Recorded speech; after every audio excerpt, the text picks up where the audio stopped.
Okay, I've got it running here. Only at 45 pounds, but it'll pick up as it goes. And a couple things. There's a lot of oil points on the engine. I'll just turn it off here for a second. There's oiler right there.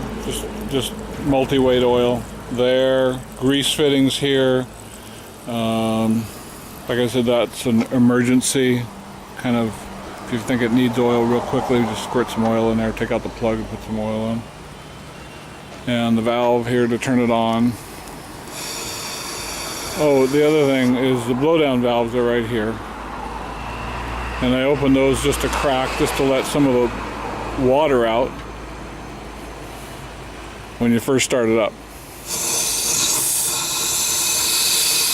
And sometimes you need to get the flywheel a crank. And you want to slow it down right away because it'll take off on you. And then I close these off. And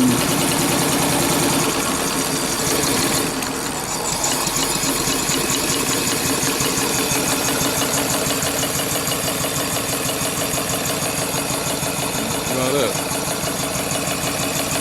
That's about 250 RPM.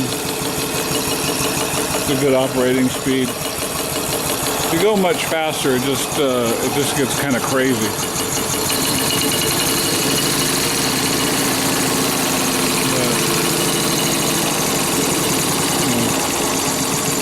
We've got the belt tensioner working there.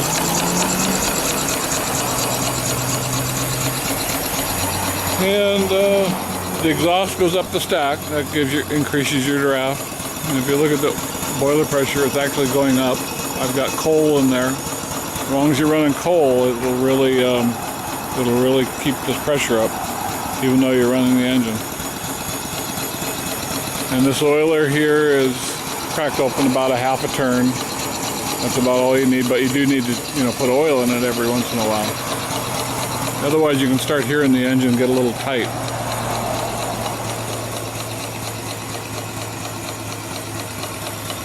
And I was working the blower here a minute ago. You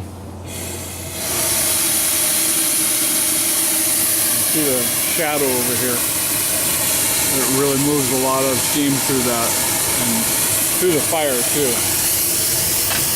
What I did is I had it running really good, and then I turned it down there, and I let it cool down, and I just stuck a bunch of more wood in there and a bunch more coal, and then to get it going again, just open the if it's got boiler pressure, just open the blower valve a little bit. Looks really good. And so water sight glass is about there. The water's a little rusty, but that's normal. Oh, the pump, the hand pump. Okay, when I had an airlock in it, so I loosened the union here, and now it's back up and running and pumping a lot of water. It's a 1-inch ram, moving a lot of water.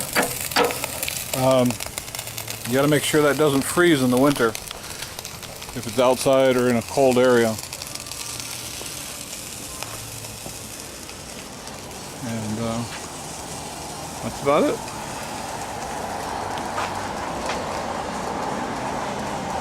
Go over and start the engine one more time.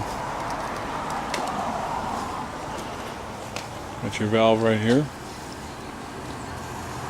And since I have been running it, I don't need to slow it down.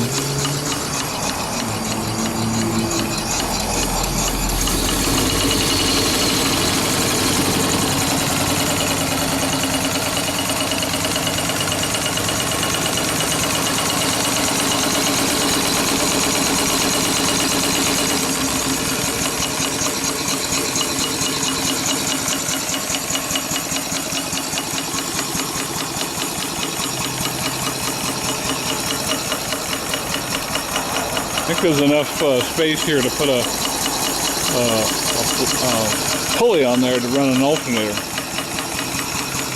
That'll take a 12-inch pulley down to an alternator at 250 RPM on the engine. That'll run that alternator about 900 RPM to generate DC power, and then you can convert that to AC. All right.